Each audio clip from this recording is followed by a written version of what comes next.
Pak Cebene, masih di Mea Culpa. Ada beberapa topik. Yang pertama tentang tuduhan kepada saya bahwa saya adalah seorang indifferentis. Kita masuk istilah ini dulu. Indifferentis adalah orangnya orang yang memiliki paham indifferentisme. Indifferentisme adalah sebuah paham yang mengakui bahwa semua agama adalah sama, indifferent, tidak berbeda. Semua sama, katanya semua agama sama asal baik. Dan ada orang yang menyebut saya memiliki keyakinan seperti itu, memiliki paham seperti itu.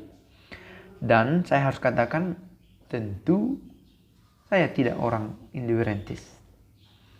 Dan itu tuduhan yang sangat tidak masuk akal. Kalau ternyata semua agama sama, ngapain sampai sekarang saya memegang, menjaga status ini? Ngapain? Mending saya keluar. Kalau ternyata semua sama. Tentu berbeda dalam banyak atau bahkan semua aspek. Kristen, Protestan, Katolik itu saja sudah berbeda. Itu saja sudah berbeda. Jangan katakan demi supaya kita hakur harus kita katakan pokoknya kita semua sama. Tidak, berbeda. Namanya pun sudah berbeda. Ada yang Katolik, ada yang Protestan. Maka sangat tidak masuk akal menyebut kalau saya adalah seorang indifferentis.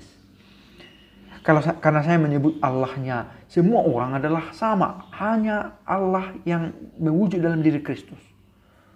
Bahwa ada orang yang salah mengerti. Mereka punya kerinduan mencari yang ilahi. Tetapi mereka tidak sampai pada Kristus. Itu adalah fakta. Tidak semua orang adalah Katolik dan Protestan. Dan aliran-aliran lain yang menyebut diri Kristen. Nah, kalau saya katakan hanya ada satu Allah yang satu dan sama, bukan berarti saya indifferentis. Bukan berarti menjadi sama semua agama itu karena Allahnya adalah sama. Kita hanya punya ada satu Allah yang ilahi. Al-ilah. Yang satu itu. Yang maha tinggi itu. Tetapi kita manusia memiliki cara, keyakinan, konsep yang berbeda-beda untuk merumuskan dan mengenali siapa yang ilahi itu. Nah, karena sama, karena hanya ada satu Allah dan orang ada yang keliru memahami itu, dan kita yakin, saya dan kamu yakin bahwa puncak pewahyuan diri Allah adalah Kristus. Karena kita yakin itu, maka tugas kita adalah memberitahu kepada yang lain tentang keyakinan akan Kristus ini. Tidak ada yang salah dengan Lumen Gentium 16, dengan Lumen Gentium itu sendiri, dengan dokumen-dokumen Konsili Vatikan kedua. Bahwa ada semangat yang ditawarkan di situ, semangat yang khas untuk kembali kepada semangat Kristus, tentu Konsili Vatikan kedua memiliki itu.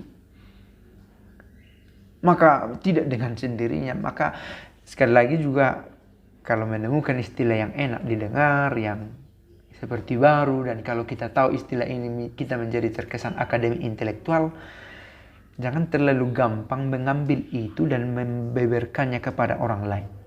Sebelum berusaha mencoba mendalami itu, sebisa mungkin dengan rendah hati, dengan tetap bertanya apa itu, dan kemudian baru kita katakan kepada orang.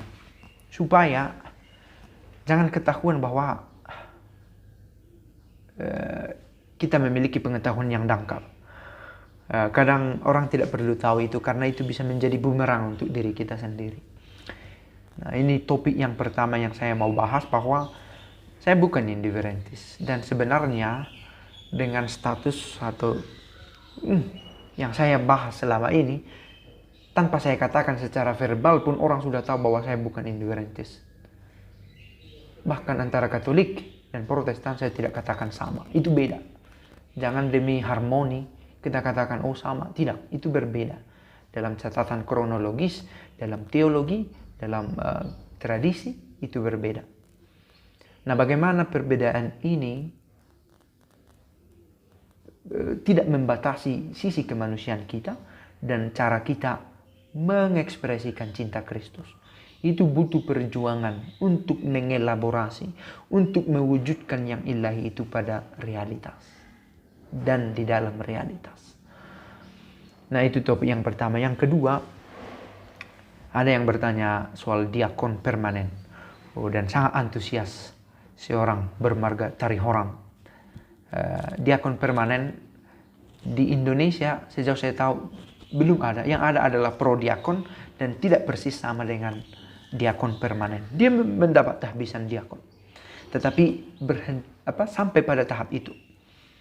Diakon yang mendapat tahbisan diakon seorang pria laki-laki kalau dia tidak menikah berusia minimal 25 tahun.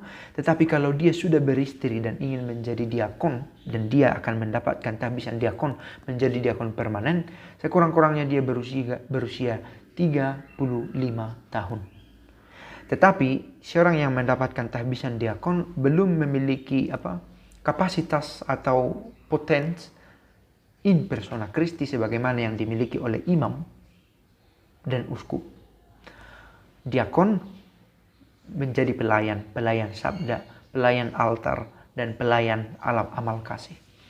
Dan itu dimiliki oleh orang yang tertahbis di tingkat diakonat. Maka ada yang bertanya, apakah saya bisa? Silahkan mengajukan diri kepada uskup, saya ingin menjadi diakon. Dan syarat-syaratnya tentu kalau sudah beristri, istri harus menyetujui keputusan suami untuk menjadi seorang diakon permanen. Dan suami ini sekurang-kurangnya berusia 35 tahun. Dan dia menempuh tahap-tahap pendidikan sebagaimana ordinaris wilayah membuat keputusan. Sebagaimana uskup memutuskan apa yang harus diajarkan kepada calon diakon ini secara khusus diakon permanen ini. Dia terlibat secara aktif dalam pelayanan di dalam gereja pada tahap diakon. Jangan juga dia mengambil tugas-tugas sakramental yang dimiliki oleh imam atau uskup. Bukan berarti dengan tahbisan diakonat yang dia terima dia sudah membuat pengurapan orang sakit. Dia bisa membuat pengurapan orang sakit. Bukan begitu. Ada batasan-batasan pekerjaan yang dia bisa buat dan yang dia tidak bisa buat.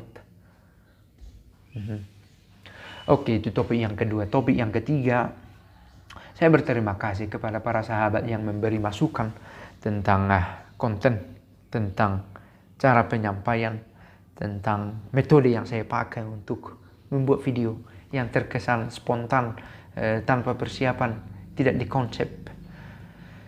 Itu adalah sebuah opsi dan memang saya tidak buat konsep untuk membuat video karena konsep membunuh untuk saya. Pematangan di awal justru membuat terbunuhlah semangat saya untuk membuat video yang lebih banyak. Oke. Ada orang yang suka sistematik, ada orang yang suka terencana, planet, direncanakan.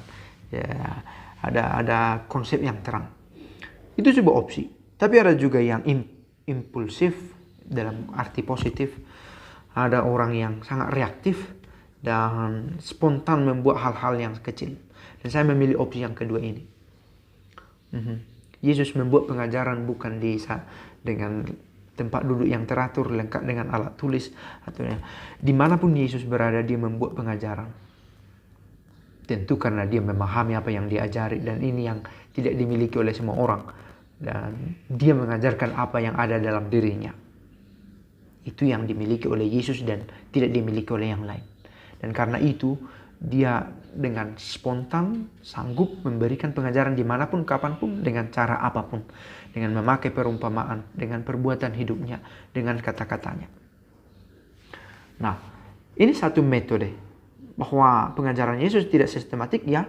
Dia tidak mengajarkan pertama-tama siapa itu umat Allah. Lalu siapa itu kerajaan surga. Apa korelasi antara kerajaan Allah dan kerajaan di bumi ini.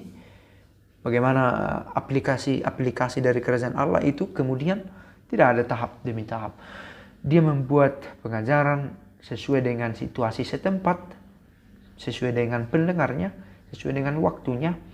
Dan pada saat tertentu dia memakai perumpamaan tentang tanaman. Di saat yang lain dia memakai perumpamaan tentang perikanan, laut. Menangkap ikan menjadi penjala. Dan di saat yang lain dia harus menunjukkan bukan dengan perumpamaan, tetapi dengan tindakan nyata. Varietas delectat. Cara yang berbeda-beda itu menyenangkan dan memberikan gambaran yang lebih luas. Maka kalau ternyata ada yang belum terpuaskan karena cara saya yang terkesan kurang ilmiah, pardon me, mohon maaf. Karena pendengar kalian semua para sahabat yang ada di sana berasal dari latar belakang yang berbeda-beda. Ada yang akademik, ada yang seperti saya ketika kecil di kampung-kampung, ada yang bahasa Indonesianya pun kurang lancar seperti saya di kampung dulu. Ada yang sudah sampai ke bahasa Inggris sehingga konsumsinya adalah media-media berbahasa Inggris. Varietas, bervariasi, dan itu adalah kekayaan dalam gereja dan bukan berarti kekayaan menjadi penghambat bagi kita untuk terus bertumbuh. Pace e bene.